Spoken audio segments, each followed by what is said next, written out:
Sin feels like freedom until you try to stop.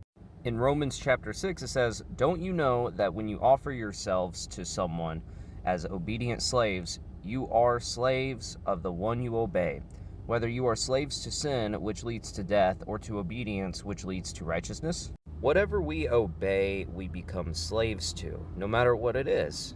And a few verses later in Romans chapter 6, it says, "But now that you have been set free from sin, we have been set free, and you have become slaves of God, the benefit you reap leads to holiness, and the result is eternal life." Jesus tells us that his yoke is easy, which means that the burden of following him is much less than the burden of following the world and the burden of following literally anything else, like following as in worshiping or idolizing.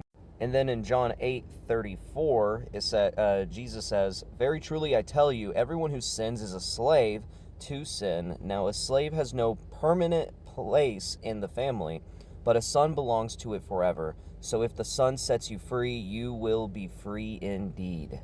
We no longer are a slave to sin. We do not have to be shackled to sin. We willingly choose to be a slave to sin. We willingly choose to be a slave to anything, whether it's phone idolization, a relationship idolization, an idolization or worship of anything else other than God. The burden will be it'll be worse than following Jesus. The burden and the yoke from following Jesus, from being a slave to God, is much easier than being a slave to the world or to anything else that is not God.